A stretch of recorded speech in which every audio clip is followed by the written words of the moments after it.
ಅಧಿವೇಶನ ಹೊಸ್ತಿಲಲ್ಲೇ ಸ್ಪೀಕರ್ ಖಾದರ್ ವಿರುದ್ಧ ಭ್ರಷ್ಟಾಚಾರದ ಬಿಗ್ ಬಾಂಬ್ ಸಿಡಿಸಿದ ಮಾಹಿತಿ ಹಕ್ಕು ಹೋರಾಟಗಾರ ಭೀಮಪ್ಪ ಗಡಾದ್. ಚಳಿಗಾಲದ ಅಧಿವೇಶನದ ಕಲಾಪಗಳು ಡಿಸೆಂಬರ್ 8ರಂದು ಬೆಳಗಾವಿ ಸುವರ್ಣಸೌಧದಲ್ಲಿ ಆರಂಭವಾಗಲಿದ್ದು, ಸಾಕಷ್ಟು ಸಕಲ ಸಿದ್ಧತೆಗಳು ಜೋರಾಗಿ ನಡೆದಿವೆ. ಇಂತಹ ಸಂದರ್ಭದಲ್ಲಿ ಬೆಳಗಾವಿ ಸುವರ್ಣ ಅಧಿವೇಶನದ ಕಲಾಪದಲ್ಲಿ ಪಾಲ್ಗೊಳ್ಳಲು ತುದಿಗಾಲಿನಲ್ಲಿ ನಿಂತಿದ್ರೆ ಬೆಳಗಾವಿ ಜಿಲ್ಲಾಡಳಿತ ಈ ಅಧಿವೇಶನದ ಯಶಸ್ಸಿಗಾಗಿ ಸಕಲ ಸಿದ್ಧತೆಗಳನ್ನು ಮಾಡಿಕೊಂಡಿದೆ. ಇಂತಹ ಸಂದರ್ಭದಲ್ಲಿ ನಮ್ಮ ನ್ಯೂಸ್ ಸಮೂಹದ ರಾಜ್ಯ ಉಪಸಂಪಾದಕ ಬಸವರಾಜು ನಡೆಸಿದ ಸಂವಾದದಲ್ಲಿ ಮಾತನಾಡಿರುವ ಮಾಹಿತಿ ಹಕ್ಕು ಹೋರಾಟಗಾರ ಭೀಮಪ್ಪ ಗಡಾದ್ ಅವರು, ವಿಧಾನಸಭಾ ಸ್ಪೀಕರ್ ಯುಟಿ ಖಾದರ್ ಕಾರ್ಯವೈಖರಿ ಹಾಗೂ ಅಧಿವೇಶನ ನಿರ್ವಹಣೆ ಹಾಗೂ ಉತ್ತರ ಕರ್ನಾಟಕದ ಪ್ರತ್ಯೇಕ ರಾಜ್ಯ ಹಾಗೂ ರೈತಪರ ಹೋರಾಟಗಾರ ಶಶಿಕಾಂತ ಪಡಸಲಗಿ ಅರ್ಭಾವಿಯಲ್ಲಿ ಸ್ಪರ್ಧೆ ಮಾಹಿತಿ ಹಕ್ಕು ಹೋರಾಟಗಾರರ ರಕ್ಷಣೆ ಕುರಿತಂತೆ ಮುಕ್ತವಾಗಿ ಸಂವಾದ ಮಾಡಿದ್ದಾರೆ. ನಮಸ್ಕಾರ, ನಾನು ಬಸವರಾಜ್ ಮಾತಾಡ್ತಾ ಇದ್ದೀನಿ, ಪತ್ರಕರ್ತರು. ವಿಶೇಷವಾಗಿ ಇದೇ ಡಿಸೆಂಬರ್ 8ರಿಂದ ವಿಶೇಷವಾಗಿ ಒಂದ್ ರೀತಿ ಸುವರ್ಣ ವಿಧಾನಸೌಧ ಸ್ಟಾರ್ಟ್ ಆಗಿದೆ. ಮೊದಲಿಂದನೂ ಸಹ ಉತ್ತರ ಕರ್ನಾಟಕಕ್ಕೆ ಮತ್ತೆ ಸಾಕಷ್ಟು ರಾಜ್ಯ ಒಂದ್ ರೀತಿ ಮಾಹಿತಿ ಹಕ್ಕು ಅಂತ ಬಂದಿದ ತಕ್ಷಣ ಸಾಕಷ್ಟು ಒಂದ್ ರೀತಿ ಪ್ರಸಿದ್ಧ ಆಗಿರ್ತಕ್ಕಂಥವ್ರು ಮತ್ತೆ ಉತ್ತರ ಕರ್ನಾಟಕದ ಪರ ಸಾಕಷ್ಟು ಹೋರಾಟ ಮಾಡಿರ್ತಕ್ಕಂಥವ್ರು ಇವರೇ ನಮ್ಮ ಹೆಮ್ಮೆಯ ಒಂದ್ ರೀತಿ ಭೀಮಪ್ಪ ಸಾಹೇಬರು.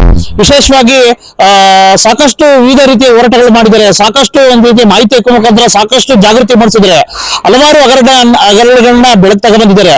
ಈಗ ಡಿಸೆಂಬರ್ 8ರಿಂದ ಏನು ಅಧಿವೇಶನ ಸ್ಟಾರ್ಟ್ ಆಗ್ತಾ ಇದೆ, ಬನ್ನಿ ಅವ್ರೇನ್ ಹೇಳ್ತಾರೆ. ಸರ್ ನಮಸ್ತೆ, ಹೇಳಿ ಸರ್. ವಿಶೇಷವಾಗಿ ಒಂದ್ ರೀತಿ ಡಿಸೆಂಬರ್ 8ರಿಂದ ಅಧಿವೇಶನ ಸ್ಟಾರ್ಟ್ ಆಗ್ತಾ ಇದೆ. ವಿಶೇಷವಾಗಿ ತಾವು ಪ್ರತಿ ಸಲ ಹೋರಾಟಗಳನ್ನ ಸ್ಟಾರ್ಟ್ ಮಾಡ್ತೀರಾ, ಜಾಗೃತಿ ಮಾಡ್ತೀರಾ. ಈ ಬಾರಿ ನಿಮ್ಮ ಸ್ಟ್ಯಾಂಡ್ ಏನೇನಿದೆ? ಈ ಬಾರಿ ಏನಂದ್ರೆ ನಾವು ಸಾಕಷ್ಟು ಈಗ 13ನೇ ಅಧಿವೇಶನ, ಇದು 12 ಅಧಿವೇಶನ ನೋಡಿದೀವಿ. ಇವರೆಲ್ಲ ಬರೋದು ಬರೀ ಗೋವಾ ಬೀಚ್ ಹೋಗಿ ಮಜಾ ಮಾಡೋದು, ಮಸ್ತ್ ಮುಚ್ಚಿನ ಅಧಿವೇಶನ ಆಗಿದಾವ್. ಅದಕ್ಕೆ ನಮ್ದು ಏನ ಈಗ ಇವ್ರಿಗೆ ಕಡಿವಾಣ ಹಾಕ್ಬೇಕು ಒಂದು ಹೊಸ ಯೋಜನೆ ಹುಡುಕಿದಿನ. ಏನಪ್ಪಾ ಅಂದ್ರೆ ಈ ಶಾಸಕರುಗಳಿಗೆ ಅಧಿವೇಶನ ಸಮಯದಲ್ಲಿ ಒಂದ್ ದಿವಸಕ್ಕೆ 2500 ದಿನಭತ್ಯೆ ಕೊಡ್ತಾರೆ ಇವ್ರಿಗೆ. ಆ ದಿನಭತ್ಯೆಯನ್ನು ಕೊಟ್ಟಿದ್ರಲ್ಲಿ ಇವ್ರು ಆರಾಮಾಗಿ ಊಟ ಮಾಡಬಹುದು. ಅಂತದ್ರಲ್ಲಿ ಸರ್ಕಾರ ಪುನಃ ಇವ್ರಿಗೆ ಏನ್ ಮಾಡ್ತೈತೆ ಅಂದ್ರೆ ಸರ್ಕಾರದ ವೆಚ್ಚದಲ್ಲಿ ಉಚಿತವಾಗಿ ಊಟ ಉಪಹಾರ ಕೊಡ್ತಾರೆ. ಇದರಿಂದ ಇದು ಕಾನೂನು ಬಾಹಿರ ಆಗ್ತದೆ. ಆದ್ರಿಂದ ನಾನು ಮಾನ್ಯ ಸಭಾಧ್ಯಕ್ಷರಿಗೆ, ಸಭಾಪತಿಗಳಿಗೆ ಹಾಗೂ ಇವತ್ತ ಕಾನೂನು ಸೆಕ್ರೆಟರಿ ಅವರಿಗೆ, ಚೀಫ್ ಸೆಕ್ರೆಟರಿಗೆ ಪತ್ರಗಳನ್ನು ಬರೆದಿದ್ದೀನಿ.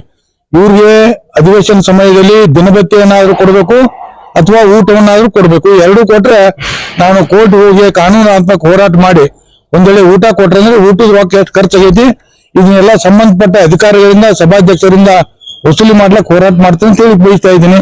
ಅದಲ್ಲದೆ ಮತ್ತೊಂದು ಏನಪ್ಪಾ ಅಂದ್ರೆ ಈ ಸದನದ ಹಾಜರಾತಿಗೆ ಅಂತೇಳಿ ಸಭಾಧ್ಯಕ್ಷರು ಹೇಳಿದ್ರು. ಸದನದ ಹಾಜರಾತಿ ಹೆಚ್ಚಿನ ಸಲುವಾಗಿ ಇವ್ರಿಗೆ ಊಟ ಕೊಡ್ತಾರೆ. ಬಿಸಿ ಊಟ ಕೊಡುವ ಶಾಲೆ ಇದು, ಮಕ್ಕಳ ಶಾಲೆ ಇದು. ಅಧಿವೇಶನ ಅಂದ್ರೆ ಇದು ಸದನ.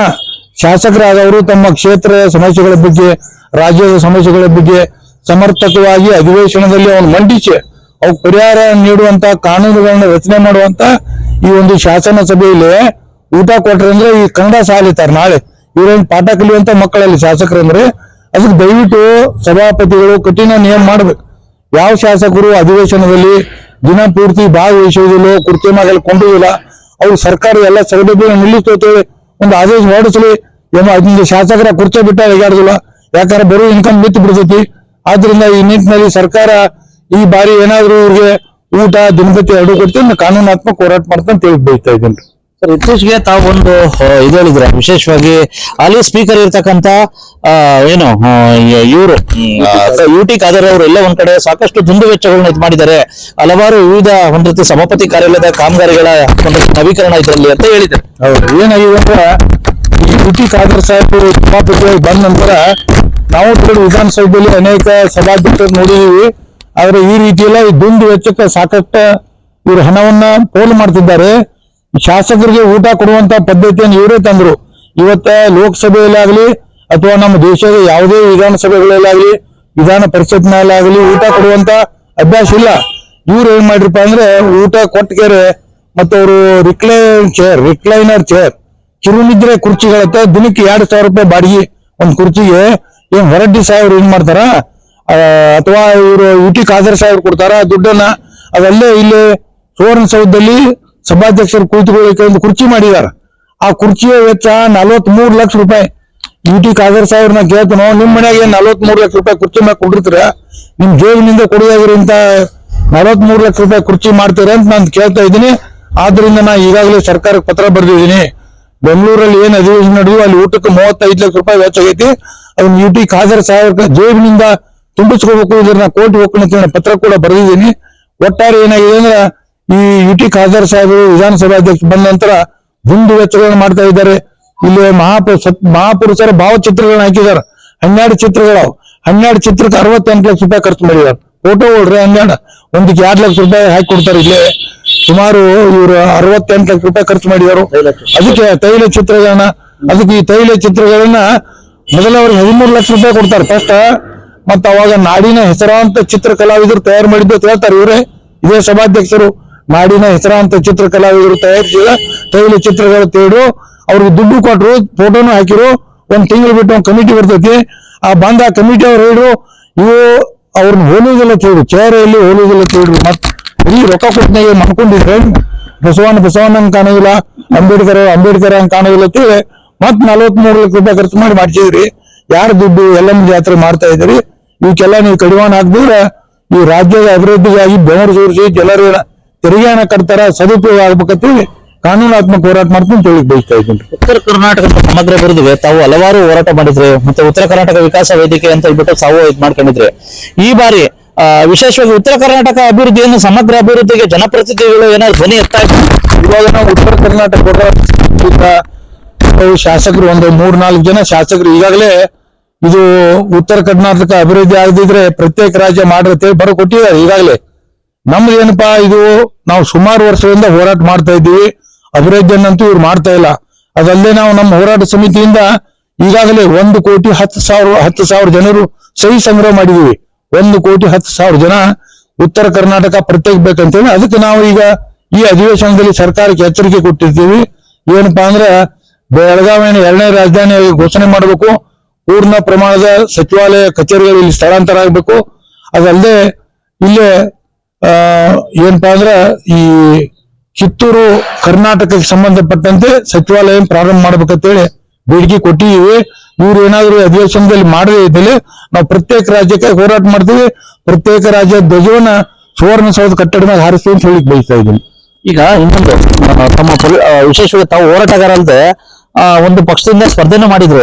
ಇಂತಹ ಸಂದರ್ಭದಲ್ಲಿ ಎಲ್ಲ ಒಂದ್ ಕಡೆ ತಮ್ಮ ವೈಯಕ್ತಿಕ ವರ್ಚಸ್ಸು, ಆ ಪಕ್ಷದ ಅಡಿ ಎಲ್ಲ ಒಂದ್ ಕಡೆ ಸಾಕಷ್ಟು ರಾಜ್ಯದಲ್ಲೇ ಅತ್ಯಂತ ಪರಿಣಾಮಕಾರಿಯಾಗಿ ಸ್ಪರ್ಧೆ ಕೊಟ್ಟಿದ್ರು. ಇಂತಹ ಸಂದರ್ಭದಲ್ಲಿ ಎಲ್ಲ ಒಂದ್ ಕಡೆ ಹೇಗಿದೆ ಹರ್ಬಾವಿಲಿ ತಮ್ಮ ಏನು ನೆಕ್ಸ್ಟ್ ಏನಾದ್ರು ತಮ್ಮ ರಾಜಕೀಯ ಸಂಘಟನೆಗಳು ಯಾವ ರೀತಿ ನಡೆದಿದ್ದಾವೆ? ಈಗ ನಾವಂತೂ ಹೋರಾಟ ಮಾಡ್ಲಿಕ್ಕೆ ಹೋರಾಟಗಾರಾಗಿ ಇರ್ತೀವಿ, ಹೋರಾಟ ಮಾಡ್ತೀವಿ.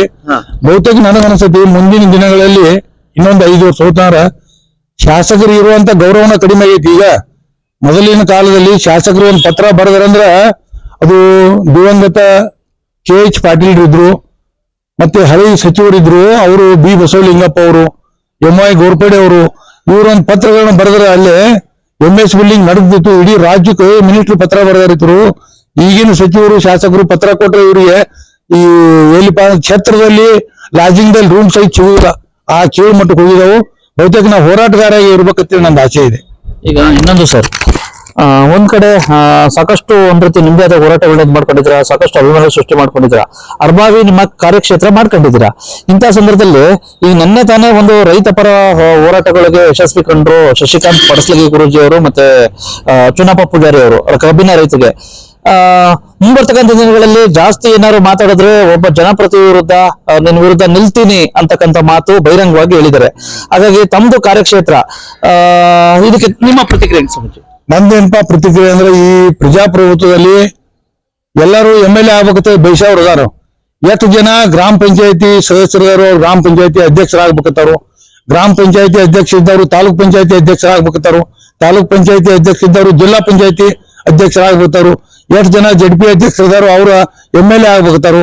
ಎಷ್ಟು ಜನ MLA ಉಳಿದವರೆಲ್ಲ ಮಂತ್ರಿ ಆಗ್ಬೇಕತ್ತಾರು. ಎಷ್ಟು ಜನ ಮಂತ್ರಿ ಉಳಿದವರೆಲ್ಲ ಮುಖ್ಯಮಂತ್ರಿ ಆಗ್ಬೇಕತ್ತಾರು. ಎಷ್ಟು ಜನ ಮುಖ್ಯಮಂತ್ರಿ ಉಳಿದವರೆಲ್ಲ ನಾ ರಾಷ್ಟ್ರಪತಿ ಆಗ್ಬೇಕತ್ತಾರು, ಪ್ರಧಾನಿ ಆಗ್ಬೇಕತ್ತಾರು. ಮನುಷ್ಯನ ಆಸೆ ಬಿಟ್ಟಿಲ್ಲ. ಅದ್ ನಮ್ಮ ಹಣಿ ಬಾರದಾಗಿದ್ರೆ ಎಲ್ಲಿ ಹುಡ್ಕೊಂಡ್ ಬರ್ತೈತೆ. ಅದಕ್ಕೆ ನಮ್ದು ಏನಪ್ಪಾ, ದಿನ ನಮ್ಮನ್ನ MLA ಮಾಡ್ತಾ ಇರ್ತೇವೆ ಆಸೆ ಇಟ್ಕೊಂಡ್ ನಾವ ಹೋರಾಟಗಳನ್ನ ಮಾಡಬಾರ್ದು. ನಮ್ಮ ಹೋರಾಟಗಳ ಯಾವುದೇ ಆಸೆ ಆಮಿಷಗಳಿಂದ ಹೋರಾಟ ಇರ್ಬೇಕು. ನಾ MLA ಹಾಕೊಂಡು ಮಂತ್ರಿ ಆಗ್ತೀನಿ ಹೋರಾಟ ಮಾಡಿದ್ರೆ ಯಾವಾಗ್ಲೂ ಬಂದ್ ಹೇಳ್ರಿ ಏನಾಗುದಿಲ್ಲ. ಸತತವಾಗಿ ಸಾರ್ವಜನಿಕರಿಗೆ ಬರೆದುಕೊಂಡ ಅವ್ರ ಸಮಸ್ಯೆಗಳಿಗೆ ನಾವು ಸ್ಪಂದಿಸಿರ ಅದು ನಮ್ಮ ಹಣಿ ಬರದಾಗ ಬೇಕಿದ್ರೆ ನಾವು MLA ಆಗ್ತೀವಿ. ಅದಕ್ಕೆ ಶಶಿಕಾಂತ್ ಗುರೂಜಿ ಅವ್ರು ಹಣಿ ಬರದಾಗಿದ್ರೆ ಅವ್ರು ಆಗ್ಲಿಲ್ಲ. MLA ಆಗ್ಲಿ, ದೇಶದ ಪ್ರಧಾನಿ ಆಗ್ಲಿ, ಮುಖ್ಯಮಂತ್ರಿ ಆಗ್ಲಿ, ನಮ್ದೇನೈತ್ರಿ ಹಣಿ ಬರ. ಹನಿಬರ ಅಂತ ಹೇಳಿ ಬಯಸ್ತನ್ನ. ಅಲ್ಲ, ಈಗ ಪಡ್ಸಲಿಗೆ ಗುರುಗಳು ಯಶಸ್ವಿ ಕಂಡಿದ ತಕ್ಷಣ ಎಲ್ಲ ಒಂದ್ ಕಡೆ ಮಾಜಿ ಮಾಡ್ತೀವಿ ಅಂತಕ್ಕಂಥದ್ದು ಇದೆ. ಎಷ್ಟು ದಿನ ನಿಮ್ಮ ಮತ್ತೆ ಅಲ್ಲಿ ಶಾಸಕರ ನಡುವೆ ಏರ್ಪಟ್ಟಿತ್ತು, ಎಲ್ಲ ಒಂದ್ ಕಡೆ ತ್ರಿಕೋನ ಸ್ಪರ್ಧೆ ಆಗ್ಬೋದಾ, ಏನು ಏನ್ ಕತೆ? ಏನಂತಂದ್ರ ನಾನು ಅರ್ಬನ್ ಕ್ಷೇತ್ರದಲ್ಲಿ ಸುಮಾರು 30 ವರ್ಷಗಳಿಂದ ಅರ್ಬನ್ ಕ್ಷೇತ್ರದಾಗ ಯಾವ ಊರ ಯಾರ ಮನೆಗಳು ಎಕ್ಕಡಿ ಮುಖ ಮಾಡಿದ ಎಲ್ಲ ಗೊತ್ತೈತಿ ನನಗೆ. ಎಲ್ಲಿ ದೇವಸ್ಥಾನ ಅದಾವು, ಎಲ್ಲಿ ಮಸೀದಿ ಅದಾವ, ಪ್ರತಿಯೊಂದು ಹಳ್ಳಿನಲ್ಲಿ 30 ವರ್ಷ ಜನಸೇವೆ ಮಾಡಿದವ್ ನನ್ನ ಬಾಳೆನ ಹೆಂಗೈತಿ. ಮತ್ ಹಿಂದ ನಿನ್ನೆ ಬಂದು ಹೇಳಿದವ್ರು ಇನ್ನು ಅದಕ್ಕ ಅವ್ರ ತಕ್ಕದಿರ ಹೇಳಿ ಬೈತೇನಪ್ಪ. ಇದ್ರ ಇಲ್ಲಿ ಏನಾಗಿದೆ ಅಂದ್ರೆ ಹಣ ಇದೆ ನಮ್ಮಲ್ಲಿ, ಹಣ ಎಲ್ಲ ಮಾಡ್ತೈತಿ. ಈಗ 100 ಜನ ಮತದಾರರು ಇರ್ತಾರು. ಆ 100ರಲ್ಲಿ ಏನಾಗೈತೆ ಅಂದ್ರ 40 ಜನ ಗಡದವ್ರು ಬೇಕತ್ತಾರ, 20 ಜನ ಮಾತ್ರ ಜಾರಕಿಹೊಳಿ ಅವ್ರು ಬೇಕತ್ತಾರ. 60% ಹೋತಿಲ್ಲ ಅವ್ರಿಗೆ 20% ಜನ ಬೆಂಬಲ ಐತಿ, ನನಗೆ 40 ಐತಿ. ಆದ್ರೆ ಆ 40% ಉಳ್ಕ ಜನ ಅದಾರಲ್ಲ ಅವ್ರೆಲ್ಲ ರೊಕ್ಕದ ಮ್ಯಾಗ ಅದವ್ರು ಯಾರು ರೊಕ್ಕ ಕೊಡ್ತಾರ ಓಟ್ ಹಾಕ್ತಾರು. ನನಗೆ ಶಾಸಕರಿಂದ ಹೆಚ್ಚು ಗೌರವ ಇದ್ರು ಸಹಿತ ಚುನಾವಣೆಯಲ್ಲಿ ಹಣ ಕೆಲಸ ಮಾಡ್ತೈತಿ. ಅದ್ ದೇವ್ರ ಅವ್ರ ಬುದ್ಧಿ ಕೊಡ್ಬೇಕು, ನಾವ್ ಏನ್ ಮಾಡೋರ್ಬೇಕಪ್ಪ. ಈಗ ಒಟ್ಟಾರೆ ಏನಪ್ಪಾ ಅಂತಂದ್ರೆ ವಿಫಲ ಆಗ್ತಾರೆ ಅಂತ ಪ್ರಯತ್ನ ಮಾಡೋದ್ ಬೇಡ ಅಂತ ಹೇಳ್ತಾ ಇದ್ದೀರಾ? ನನಗೆ ಅನಿಸ್ತಾ ಇದೆ ಹೋರಾಟಗಾರ ಇದ್ರು ಬಹಳ ಬೆಲೆ ಐತ್ರಿ. ಇನ್ ನಾಳೆ ಬರುವಾಗ MLA ಬಂದ್ರೆ ಯಾರು ಮಾತಾಡ್ಸೋದಿಲ್ಲ, ನನ್ಗೆ ಗೊತ್ತೈತಿ. MLA ಮುಂದಿನ ದಿನಗಳಲ್ಲಿ ಮಾತಾಡ್ಸುವಂತ ಕಾಲ ಹೋಗೈತಿ. ಯಾಕಂದ್ರೆ ಅವ್ರನ್ನ ಕೇಳುವ ಅಧಿಕಾರ ನಮ್ಗಿಲ್ಲ. ರೊಕ್ಕ ತಗೋತಿ ಓಟ್ ಹಾಕ್ತಿವಿ, ಅವ್ರು ಹೋಗ್ತಾರು. ಈ ಮಕ್ಳಿಗೆ ರೊಕ್ಕ ಕೊಟ್ಟಿದ್ರೆ ನಮ್ ಓಟ್ ಹಾಕಿ ಆರ್ಸತ್ತಾರು, ಇವ್ರೇನ್ ನಮ್ ಮಾಡೋರು ತಾವ್ರದಾರು. ಹಿಂಗಾಗಿ ಅದಕ್ಕೆ ನಂದು ಏನಪ್ಪಾ ಅಂದ್ರ ಒಬ್ರು ಶಾಸಕರಾಗಿ ಆಯ್ಕೆಯಾಗಿ ನಾವು ವಿಧಾನಸಭೆಗೆ ಹೋಗ್ತೀವಿ ಅನ್ನುವಂತ ಆಸೆ ಇಟ್ಕೊಳ್ಳೋ ಬದ್ಲಿ ನಾವು ಜನಸೇವೆ ಮಾಡ್ಬೇಕು. ದೇವ್ರು ಯಾವಾಗ ಅಧಿಕಾರ ಕೊಡ್ತಾನವ. ನೆಕ್ಸ್ಟ್ ಕುಸ್ತಿ 2028 ಏನು ಸ್ಪರ್ಧೆನಾ? ಅದು ದೇವ್ರ ವಿಚಾರ ಕೊಡ್ತಾನೆ ನೋಡೋಣಪ್ಪ. ಈಗೇನ್ ಅಲ್ಲ, ಯಾವ ಪಕ್ಷದ ವೇದಿಕೆ ಇವಲ್ಲಿ ಯಾವ್ದಾದ್ರು ಪಕ್ಷ ನಿಮ್ಮ ಒಂದು ಹೋರಾಟಗಳಿಗೆ ಪೂರಕ? ನಂದು ಹೋರಾಟ ಒಟ್ಟು ಜಾರಕಿಹೊಳಿ ಅವ್ರ ವಿರುದ್ಧನ, ಅವ್ರು ಏನ್ ನಿಂತಾರ ಅವ್ರ ವಿರುದ್ಧ ನಾನು ಇಲ್ಲ ಅಂತ. ಇಟ್ಟಂತೂ ಗಟ್ಟಿ ಇಟ್ಟಿದ್ದು ಬುತ್ತಿ ನಾವು ಇರುವವರಿಗೆ. ಅಲ್ಲ, ಈ ಸಲ ಇದು ಹಾಗಾದ್ರೆ ತ್ರಿಕೋನ ಸ್ಪರ್ಧೆ ಒಂದ್ಸಲ ಪಡಸಲಿಗೆ ಗುರುಗಳು ಒಂದ್ ಕಡೆ ಇದಿದೆ, ಅವಾಗ ನಿಮ್ ಸ್ಟ್ಯಾಂಡ್ ಏನಿರುತ್ತೆ? ಆ ತ್ರಿಕೋನ ಸ್ಪರ್ಧೆಯಲ್ಲಿ ಯಾವಾಗ್ಲೂ ಹೋರಾಟಗಾರ ಬರ್ತಾರತ್ ನನಗೆ ಅನಿಸ್ತೈತಿ. ಹೌದಾ? ಹೌದು, ಖಂಡಿತವಾಗಿ. ಒಟ್ಟಾರೆ ಏನಪ್ಪಾ ಅಂತಂದ್ರೆ ನೀವು 2028 ಸ್ಪರ್ಧೆ ಮಾಡ್ತೀರಾ?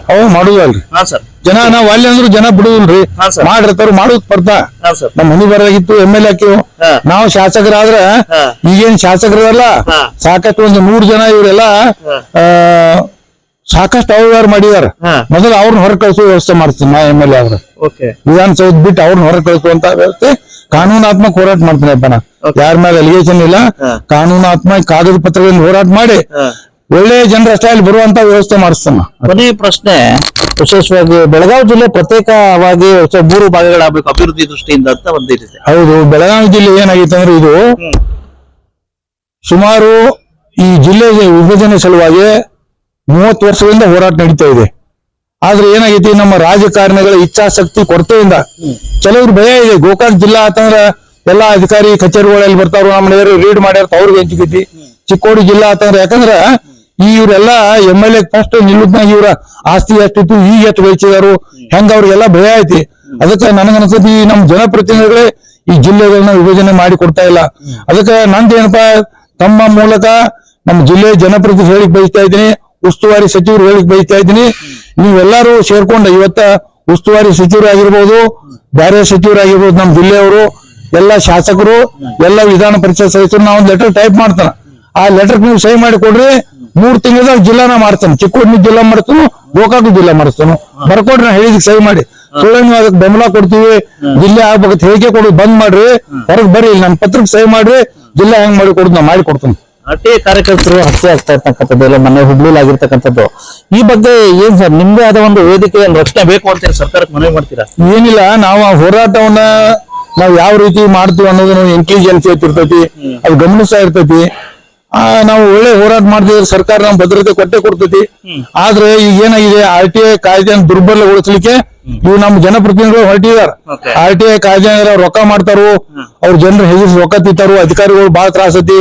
ಈ ಮಾನ್ಯ ಶಾಸಕರಲ್ಲಿ ನಾ ಕೇಳ್ತನು, RTI ಕಾರ್ಯಕರ್ತರು ಹೆದರಿಕೆ ಹಾಕಿದ್ರೆ ಅವ್ರನ್ನ ಕಂಪ್ಲೇಂಟ್ ಕೊಟ್ಟು ಒಳಗೆ ಹಾಕ್ಸಕ್ ಬರೋದಿಲ್ಲ. ನಿಮ್ ಅಧಿಕಾರಿಗಳ ಕೆಲಸ ಯಾಕೆ ಮಾಡ್ತಾ ಇಲ್ಲ? ಇವತ್ತು ಭೀಮಪ್ಪ ಗಡ ಬಂದ ದಿನ ನನಗ ಹರಾಸ್ಮೆಂಟ್ ಮಾಡ್ತಾನ, ರೊಕ್ಕ ಕೇಳ್ತಾನ, ಕಂಪ್ಲೇಂಟ್ ಕೊಟ್ರೆ ನನ್ನ ಕರ್ತವ್ಯಕ್ಕೆ ಸುತ್ತಿ ಮಾಡ್ತಾ ಕೊಟ್ರೆ ನನ್ ಒಳಗೆ ಕಳಿಸ್ಬಿಡ್ತಾರು. ನಿಮ್ ಅಧಿಕಾರಿಗಳು ಯಾಕೆ ಕೊಡತ್ತ ಇಲ್ಲ? ಮತ್ತೆ ನೀವ್ ಹೇಳ್ತೀರಿ RTI ಕಾರ್ಯಕರ್ತರ ಆಸ್ತಿ ಜಪ್ತ್ ಮಾಡಿದಾರ ಅಂತೇಳಿ. ನಾನು ಈ ವಿಧಾನಸಭೆಯಲ್ಲಿ ಇರ್ತಕ್ಕಂತ ಮಾನ್ಯ ಜನಪ್ರತಿನಿಧಿನ ಕೇಳ್ತೀನಿ, ಶಾಸಕರನ್ನ, ಇವತ್ತ RTI ಕಾರ್ಯಕರ್ತರು ಆಸ್ತಿ ಎಲ್ಲ ಎಷ್ಟೈತಿ ತನಿಖೆ ಆಗ್ಲಿ, ರಾಜ್ಯದಲ್ಲಿ ಇರ್ತಕ್ಕಂಥವ್ರದ್ದು ಶಾಸಕರಾಗಿ ನೀವೇ ಎಷ್ಟು ಆಸ್ತಿ ಗಳಿಸಿರಿ, ಒಮ್ಮೆ ಚುನಾವಣೆ ಇಟ್ಟಾಗ ನಿಮ್ಮ ಆಸ್ತಿ ಹೆಚ್ಚಿತ್ತು, ಈಗ ಎಷ್ಟೈತೆ ಅದನ್ನು ಬಹಿರಂಗಪಡಿಸೋದ್ನ ಅವರಲ್ಲಿ ಒತ್ತಾಯ ಮಾಡ್ತಾನ. ಅಧಿವೇಶನದಲ್ಲಿ ಹೋದ್ಸಲ ಮಹಂತೇಶ್ ಕೌಜಲಗಿ ಅವರು ಒಂದ್ ರೀತಿ RTI ಇದಾಗ್ತಾ ಇದೆ, ದಯವಿಟ್ಟು ಅದಕ್ಕೆ ಇದ್ ಮಾಡಿ ತಿದ್ದುಪಡಿ ತಗೊಬರ್ರಿ, ಇಲ್ಲಾಂದ್ರೆ ಇದ್ ಮಾಡಿ ಏನಾರು ಒಂದ್ ಇದ್ ಮಾಡಿ, ಬ್ಲಾಕ್ ಮೇಲ್ಗಳು ಜಾಸ್ತಿ ಆಗಿದಾವೆ ಅಂತ ಹೇಳ್ಬಿಟ್ಟು ಸದನದಲ್ಲೇ ಒಂದ್ ರೀತಿ ಬೆಂಗಳೂರಲ್ಲಿ ಇದಾಗಿದ್ರು ಬೈಲಹೊಂಗಲ ಶಾಸಕರು ಮಹಂತೇಶ್ ಕೌಜಲಗಿ ಅವರು. ಅದಕ್ಕೆ ತಮ್ಮ ಪ್ರತಿಕ್ರಿಯೆ ಇತ್ತು. ಈಗ ಶಾಸಕರಾದವ್ರಿಗೆ ಏನಾದ್ರೆ RTI ದಿಂದ ನಾವು ಮಾಡಿದಂತ ಹಗರಣಗಳ ಏರಿಯಾ ಬೈಲಿ ಬಂದವ್ರ ನಮ್ಮ ಜನ ಓಟ್ ಹಾಕಕ್ಕಿಲ್ಲ, ನಮ್ಗೆ ತೊಂದರೆ ಆಯ್ತಂತ ಅವ್ರಲ್ಲಿ ಹೆದರಿಕೆ ಇರ್ಬೋದು, ಭೌತಿಕವಾಗಿ ಆ ಹೆದರಿಕೆಯಿಂದ ಇರ್ಬೋದು. RTI ಇಂದ ತೊಂದರೆ ಆಗುದಿಲ್ಲ. RTI ದಿಂದ 1,000 ಕೋಟಿ ರೂಪಾಯಿ ಸರ್ಕಾರನ ಉಳಿಸ್ಕೊಟ್ಟಿದೀನಿ. ಅದಕ್ಕ ಅವತ್ತಿನ ದಿವಸ ಹೇಳ ಮಹಂತೇಶ್ ಕೌಜಲಗಿ ಸಾಹೇಬ್ರು ಹೇಳಿದ್ರು, ಅವತ್ತ ಬಸವರಾಜ ಯತ್ನಾಳ್ ಬಸನಗೌಡ ಯತ್ನಾಳ್ ಸಾಹೇಬ್ರು ಹೇಳ ನನ್ನ ಅಧಿವೇಶನ ಕರೆಸ್ರಿ ಸದನದಲ್ಲಿ, RTI ಇಂದ ಏನೇನ್ ಮಾಡ್ಯಾನ ಅಂತ ಹೇಳ್ತಾನ ಹೇಳ ಕರ್ಸ್ಬೇಕಾಗಿತ್ತು, ಇವ್ರು ಕರ್ಸ್ಲಿಲ್ಲ. ಅದಕ್ಕೆ ಶಾಸಕರಿಗೆ ಏನ RTI ಅರ್ಜಿಯಿಂದ ನಾವು ರಸ್ತೆ ಏರಿ ಕಳಪೆ ಮಾಡಿದ್ದ ಅದು ಹೊರಗೆ ಬಂದ್ ನಮ್ಗೆ ತೊಂದರೆ ಆಗಬಾರ್ದು, ಅಥವಾ ಕೆಲಸ ಮಾಡದೆ ದುಡ್ಡು ಖರ್ಚಾಕಿದ್ರು ಅದ ಗೊತ್ತಾಗಬಾರ್ದು, ಅವರು ಸ್ವಲ್ಪ ಹೆದರ್ಕೊಂಡು ಇದನ್ನ RTI ಹತ್ತಿಕ್ಕುವಂತ ಪ್ರಯತ್ನ ಮಾಡ್ತಾರೆ ಅಂತ ಹೇಳಿ ಬಯಸ್ತಾ ಇದ್ದೀನಿ. ಧನ್ಯವಾದಗಳು ಸರ್. ಗೊತ್ತಾಯ್ತಲ್ಲ, ಮನೆ ಗೌರವಾನ್ವಿತ ಹೋರಾಟಗಾರರು ವಿಶೇಷವಾಗಿ ಮಾಹಿತಿ ಹಾಕುವಂತ ಬಂದಿದ ತಕ್ಷಣ ರಾಜ್ಯದಲ್ಲಿ ತನ್ನದೇ ಆದ ಒಂದ್ ರೀತಿ ಕಿಚ್ಚನ್ನು ಎದುರಿಸಕ್ಕಂತಕ್ಕಂಥವ್ರು, ವಿಶೇಷವಾಗಿ ಉತ್ತರ ಕರ್ನಾಟಕದ ಬಗ್ಗೆ ಬದ್ಧತೆಯಿಂದ ಹೋರಾಟ ಮಾಡ್ತಾ ಇರ್ತಕ್ಕಂಥ ಗೌರವಾನ್ವಿತ ಹೋರಾಟಗಾರರಾಗಿರ್ತಕ್ಕಂಥ ಭೀಮಪ್ಪ ಗಡಾದ್ ಸಾಹೇಬ. ಬ್ಯೂರೋ ರಿಪೋರ್ಟ್ ಬಸವರಾಜು, ಭಾರತ ವೈಭವ news, Belagavi. Thanks for watching Read, Discuss and Debate with editor Dr. Yan Prashant Rao. Wanted reporters in print, digital and visual media for Bharat Vaibhav Daily Newspaper, BV News 5 Channel and BV Fast Web News from all the talukas of Karnataka, Goa and Maharashtra. If interested, send your resume to 9019229369.